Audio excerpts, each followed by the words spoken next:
Bonjour à tous. Aujourd'hui, on va se concentrer sur un sujet de la dissuasion nucléaire, un sujet très particulier qui est jamais abordé dans les débats publics. C'est celle du temps de réaction. C'est celle du temps qui permet à ce que la puissance nucléaire russe ou américaine, etc., puisse décider calmement, posément, de oui, faire péter le monde. Vous voyez la scène de la haine quand l'un et l'autre se tiennent à bout portant. Bon bah, on va vous expliquer qu'aujourd'hui on en est là. Voilà, c'est à peu près ça. On va se baser là sur le travail de Theodore Postol, qui est professeur émérite au MIT, expert en dissuasion nucléaire. Et donc, avant de vous expliquer ce qu'est ce schéma d'une attaque sur Moscou, juste un tout petit rappel pour ce qui est de la situation en général. Mais dans le monde, on a à peu près 10 000 ogives nucléaires qui permettraient l'équivalent de 250 000 Hiroshima. On a des armes stratégiques en noir, celles qui ont une portée de 10 000 km, les missiles intercontinentaux, donc qui sont capables de largement, pas faire le tour du monde, mais en tout cas de passer des États-Unis à la Russie sans aucun problème, et d'effacer la puissance adverse. Et en rouge, vous avez des missiles dits tactiques, qui ont tout de même souvent la portée de 5000 km, en sachant que ces missiles, donc c'est des missiles balistiques, stratégiques et tactiques, donc ils sont des fusées. Et donc ici vous avez la France avec 290 ogives qui permettent l'équivalent de 6000 Hiroshima, et qui équipent essentiellement donc nos sous-marins nucléaires lanceurs d'engins, les SNLE, et qui ont, comme pour les autres puissances, une grande importance, puisqu'ils peuvent être n'importe où, n'importe quand, sur tout cet espace-là, à travers les continents. Donc vous avez ici, on le reconnaît, voilà, la France, et en fait vous pouvez passer de l'océan Atlantique à l'océan Pacifique, Indien, etc., et prendre par surprise n'importe quelle puissance nucléaire. Et c'est quand même pas mal de puissance. La France, on a 4 des sous-marins nucléaires, donc toujours un à l'eau. Au moment de l'invasion ukrainienne, on en avait mis 3 à l'eau. Et donc, chiffre de 2021, les Russes en ont 13, les Américains 14. Et donc là, c'est les chiffres de 2001. Mais vous avez donc, pour ce qui est de la France, c'est quasiment l'ensemble de l'arsenal nucléaire, sauf quelques missiles que nos 2 escadrons de Rafale à Saint-Dizier ont. C'est l'ensemble en fait qui est porté par les sous-marins, et russes et américains, c'est pas une petite partie, c'est une grosse partie de l'ensemble de leurs forces de dissuasion qui naviguent en mer, le reste étant sur avion et en silo, sur le sol ou sur train, bâtiments mobiles, camions, etc. Et donc, ce qui va nous intéresser aujourd'hui, c'est la capacité à voir arriver une attaque. Ici, vous avez les systèmes de radar précoces russes et leur zone de couverture. Les Américains, eux, ont un dispositif spatial, c'est-à-dire qu'ils ont suffisamment de satellites de surveillance militaire pour voir n'importe où, n'importe quand, l'apparition de signaux de ce que seraient des missiles balistiques, des fusées, donc avec des signes d'émission de chaleur extrêmement importants, etc. Les Russes, pour l'instant, n'en ont que 4, semble-t-il. Ils espèrent en avoir bientôt suffisamment pour couvrir l'ensemble de la planète et avoir une vue de ce qui se passe bien en avance. Pour l'instant, c'est pas le cas. Et donc, il ne dispose que de radars au sol. Et sachant qu'il y a de bonnes raisons d'estimer que la Terre est sphérique, ces radars ont la spécificité de ne pas pouvoir voir au-delà de l'horizon. C'est embêtant, mais c'est comme ça. Et donc, vous avez cette contrainte que les Russes ont, qui fait que, à partir du moment où un missile décolle, vous avez ce qui est en dessous de la ligne d'horizon pour la couverture du radar, qu'il ne voit pas. Et il faut attendre l'émergence au travers de cette ligne d'horizon pour que la Russie puisse détecter ces missiles. Pour vous faire comprendre ce schéma, il s'agit donc de 4 trajectoires balistiques. Les trajectoires balistiques sont des trajectoires comme un boulet de canon qu'on envoie et qui a une courbe prévisible, très mécanique, selon les lois de la physique. Et donc ça concerne pas les nouveaux missiles hypersoniques manœuvrables, type Kinjal russe. Les Américains ont développé, etc., mais qui ont d'autres caractéristiques et qui ont une imprévisible. Mais l'essentiel, le gros de ce que sont les dispositifs nucléaires actuels sont des missiles balistiques, des fusées, elles aussi hypersoniques. On parle de Mach 15, les M51 sur les missiles français, sur les sous-marins français, vont donc à 19 000 km/h, Mach 15. Et donc, vous avez ici la distance, ici l'altitude. Là, vous avez Paris, Londres, Berlin et Moscou. Et donc, vous avez un radar de détection précoce pour la défense russe. Ça doit être ici, j'imagine, soit à Saint-Pétersbourg, soit à Kaliningrad. Et donc, là, la ligne d'horizon des radars de Moscou. Et vous avez à chaque point, c'est c'est à 1 minute d'intervalle dans la trajectoire du missile. Je vous ai mis en rouge 5 minutes avant l'arrivée sur Moscou, 10 minutes avant l'arrivée sur Moscou, 15 minutes. Et donc, dans la version d'un vol haut, c'est-à-dire avec une énergie minimale, ça fait un parcours de 20 minutes quand c'est lancé depuis un peu moins de 5000 km. Dans le cas d'une frappe classique avec un potentiel maximal d'impact, les 10 minutes sont ici, avant le radar russe. Et dans le cas d'un lancement à 3500 km, les 10 minutes sont ici, au moment de l'alerte précoce, et à 8 minutes au moment du passage dans l'horizon du radar de Moscou. Et quand c'est lancé à 2000 km, il y a 8 minutes depuis le lancement jusqu'à l'arrivée du radar de Moscou. Et donc, à l'arrivée sur Moscou, c'est ça quand même le grand enjeu. Et donc, ce que Ted Postol nous montre, c'est le temps qu'il est nécessaire pour la défense russe de riposter.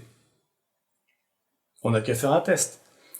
Disons que là maintenant on déclenche un chronomètre et apparaissent des premiers signaux de ce qui pourrait être une attaque nucléaire américaine. Ok, on fait ça, on lance un chronomètre et on va voir ce que ça donne. Donc, ce que Ted Postol nous montre, c'est les différentes étapes nécessaires pour une puissance nucléaire pour lancer sa riposte suite aux menaces à la dissuasion pour qu'elle soit effective. Ça commence d'abord par le fait que, comme j'avais pu vous expliquer, il y a un horizon qui limite la capacité des radars. Il faut 1 minute à ce que les missiles puissent traverser ces radars et passer d'un moment où ils sont des vagues signaux à quelque chose d'exploitable.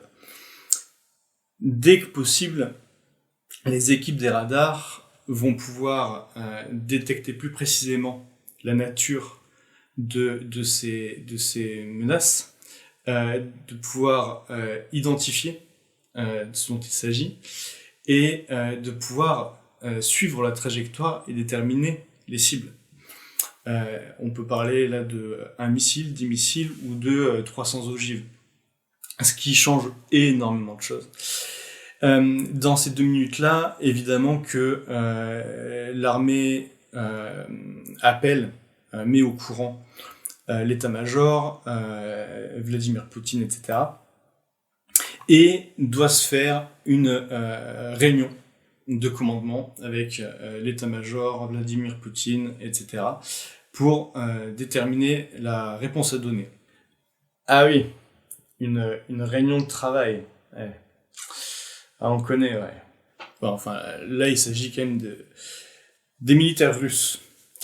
Mais vu la difficulté quand même de la chose, c'est pas seulement le fait de savoir de combien ils vont répondre en nombre d'ogives, etc. C'est que il s'agit quand même de considérer le contexte. Typiquement, la question du Moyen-Orient, aujourd'hui avec le risque de l'usage nucléaire là-bas, est à considérer. Le fait après de savoir quelle est la détermination de l'ennemi, voilà, c'est tout ça qu'il faut arriver à calculer, de juger la réponse entre missiles stratégiques, tactiques, etc. Donc là on est déjà à 2 minutes 40, donc ça fait depuis 30 secondes que la réunion est censée avoir commencé. Il faut ensuite que, une fois la réponse choisie, les forces des missiles stratégiques de Russie codent, transmettent, reçoivent dans les sous-marins, les silos, etc., et décodent et identifient l'ordre de lancement. Une fois cela fait, donc ça prend 2 à 4 minutes, une fois cela fait, il faut 1 à 3 minutes pour que le lancement des ogives puisse se faire. Que les silos s'ouvrent, que les choses se mettent en place, que les avions soient au bon endroit, etc. Et enfin, il faut 1 minute pour que le silo soit suffisant, le missile soit suffisamment loin du silo, du sous-marin nucléaire, etc. pour ne pas représenter, pour pas que la réponse foire. Ce qui fait qu'il faut un minimum 7 minutes pour qu'une puissance nucléaire puisse répondre autrement que au doigt mouillé, qu'en jugeant au doigt mouillé, qu'en jugeant à la hâte, qu'en faisant appel à un jeu de cartes ou j'en sais rien quoi, pour décider de l'avenir de l'humanité. De 7 minutes minimum à 13 minutes, selon donc Théodore Postol. Là on en est par exemple à 4 minutes.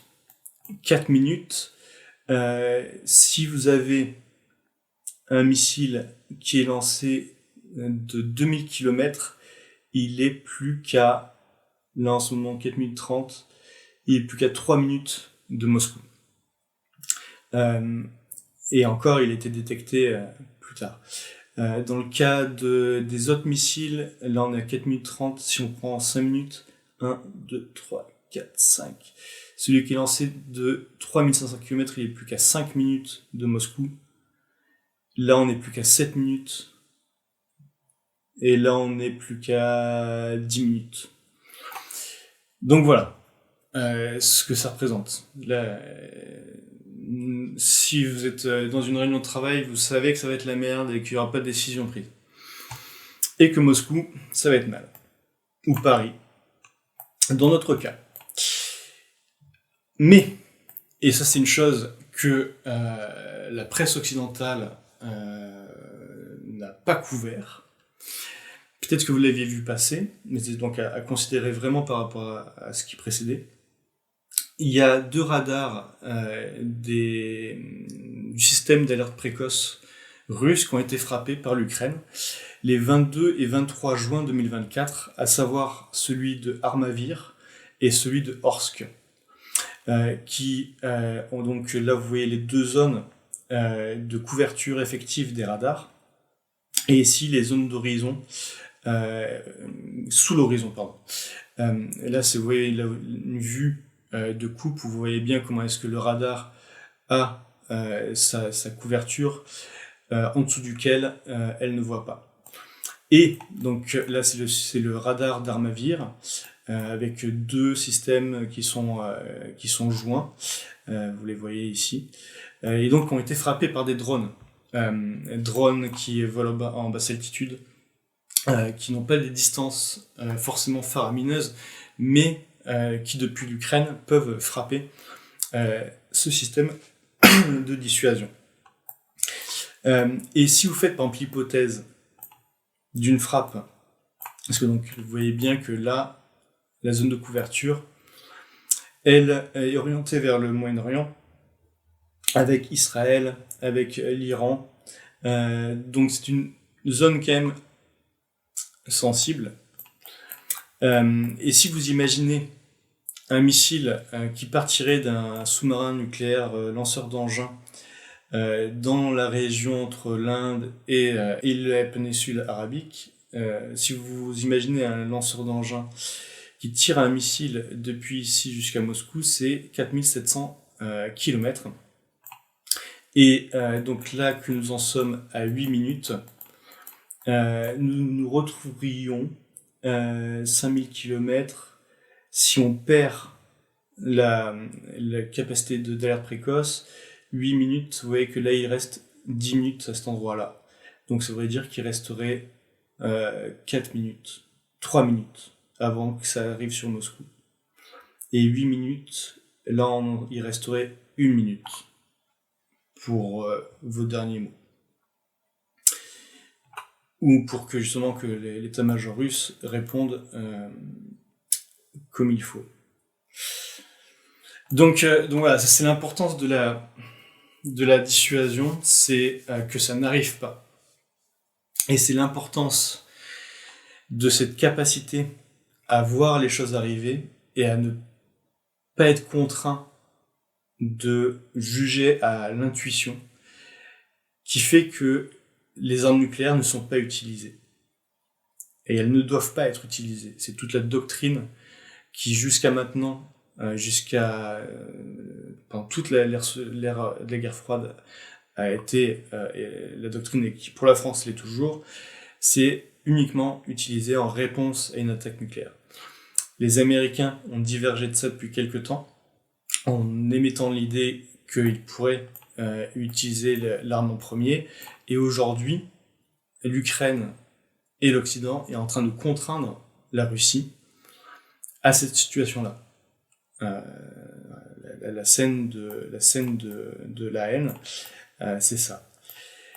Ça, c'est l'avancée de l'OTAN. Promesse avait été faite en 90 aux Russes que l'OTAN s'arrêterait aux frontières de l'Allemagne de l'Est, justement pour faire en sorte qu'il y ait une zone de neutralité. Ça n'a pas été le cas. Donc cette carte date de 2022. Depuis, vous avez la Suède et la Finlande qui ont intégré l'OTAN.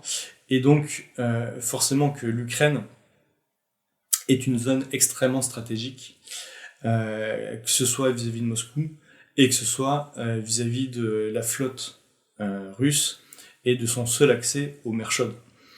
Est-ce que si vous avez par exemple une capacité de l'OTAN américaine à avoir des sous-marins en pagaille dans la mer Noire sans que les Russes puissent les dissuader d'y être, vous avez des capacités de frapper par des engins nucléaires Moscou qui sont extrêmement rapides.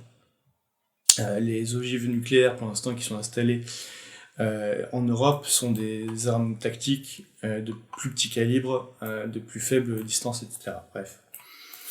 Donc c'est toutes ces raisons qui font que, à juste titre, de la même manière que De Gaulle avait défendu Kennedy pour son embargo contre Cuba en 62, au moment où les soviétiques installaient des missiles nucléaires sur l'île de Cuba. Pour la même raison, aujourd'hui, la France devrait être au clair sur l'impossibilité et l'erreur, enfin la nécessité que l'Ukraine ne fasse pas partie de l'OTAN. La dissuasion nucléaire, c'est quelque chose que nos présidents, les chefs d'État de puissance nucléaire, sont censés comprendre. Oui, ça dépend un peu lesquels quand même. Certes. Mais c'est pas le cas seulement de nos chefs d'État, c'est aussi le cas de nos représentants. Et il y a une chose importante, c'est le vote au Parlement européen d'une résolution appelant notamment la France et l'Allemagne à autoriser l'Ukraine à utiliser des missiles de longue portée, en l'occurrence les Scalp français et les Taurus allemands, pour frapper la Russie en profondeur. Ce qui veut dire frapper entre autres les capacités radar russes.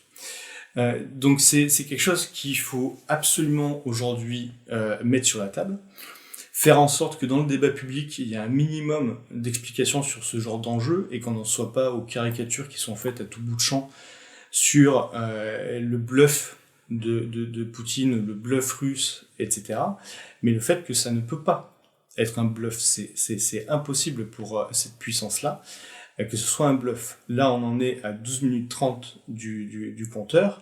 Tous les missiles qui sont passés au travers de l'horizon du radar de Moscou sont arrivés.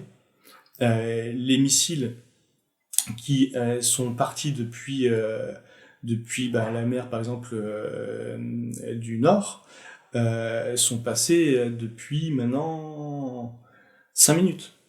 Donc voilà. La situation, c'est qu'il faut absolument comprendre qu'on ne peut pas en arriver à ce genre de situation. Le résultat étant celui d'une annihilation de l'humanité. Donc, je vous montre ceci. C'est un appel, c'est un courrier qu'on a envoyé à tous nos députés pour faire appel à notre souveraineté du peuple que la Constitution nous rappelle comme étant exercée par nos représentants et par la voie du référendum. On peut débattre de la Constitution, mais même si on n'avait pas de Constitution, il en resterait toujours au fait que le peuple est souverain et que c'est à nous de l'exercer. Donc c'est pour ce faire que on vous propose de signer cet appel et de vous-même l'utiliser pour interpeller vos élus et notamment leur rappeler le fait qu'il y a de ça maintenant un peu moins d'un mois, le président russe Vladimir Poutine a détaillé des nouvelles raisons pour lesquelles il userait du nucléaire, et en l'occurrence le lancement massif d'avions, de missiles ou de drones contre son territoire, ou l'agression contre la Russie par un État non nucléaire avec la participation ou le soutien d'un État nucléaire, ce qui serait considéré comme une attaque conjointe contre la Fédération de Russie. Donc ça, c'est très précisément par rapport à tout ce que je vous expliquais auparavant. Et donc, on fait en sorte, via ce courrier, à ce que nos députés et sénateurs prennent position sur l'autorisation ou non de l'utilisation des Scalp français en particulier par l'Ukraine contre la Russie en profondeur, en sachant que techniquement, du fait de la sophistication de ces armes, c'est pas des Ukrainiens qui appuieront sur le bouton. Ce devra être des techniciens et des militaires français, ou allemands pour les Taurus, qui appuieront et qui frapperont le sol russe. Et la deuxième chose sur laquelle on leur demande de prendre position, c'est le fait de savoir si oui ou non l'Ukraine a devoir être intégrée à l'OTAN. Voilà, donc aussi bien il y a des mauvaises raisons pour lesquelles les choses vont mal, aussi bien il y a des bonnes raisons pour lesquelles les choses peuvent aller bien. Et c'est ce qu'on essaye de défendre. Vous avez ici donc tous les moyens pour nous suivre avec algorithme ou sans algorithme. Vous avez notre journal, vous avez nos dossiers, vous avez notre site, vous avez tout. Chaque sous-marin nucléaire dans le lanceur d'engins, c'est 3-4 milliards d'euros. Donc, n'hésitez pas à faire un don pour les forces de paix.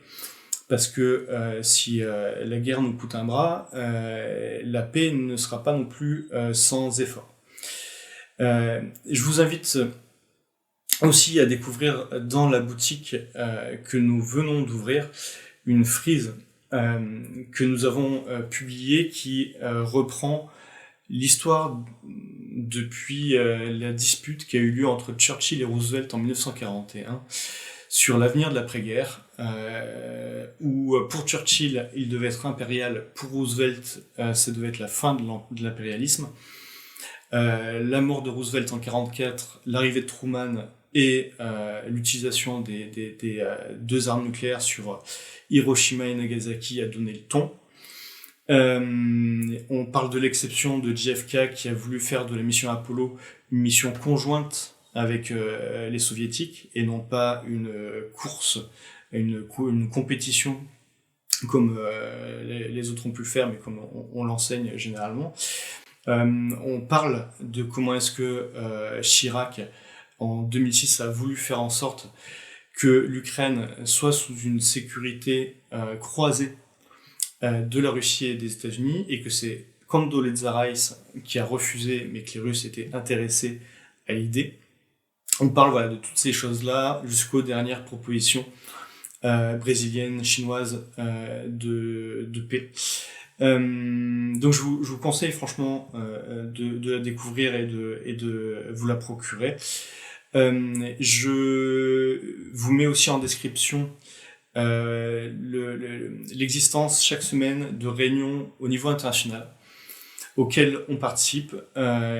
Sont les réunions de la Coalition internationale pour la paix qui intègrent, qui mettent en coopération des dizaines d'associations et des citoyens de partout, dont Théodore Postol, dont Scott Ritter, qui a participé à notre conférence de rentrée, qui est le lanceur d'alerte qui a combattu les mensonges de Bush en 2003.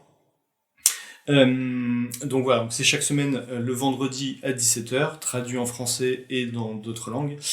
Et enfin, voilà, je vous remercie d'avoir suivi cette vidéo, partagez-la, mettez des commentaires, des critiques, des idées, des échanges, tout ce qu'il faut pour que l'on exerce notre souveraineté. À bientôt.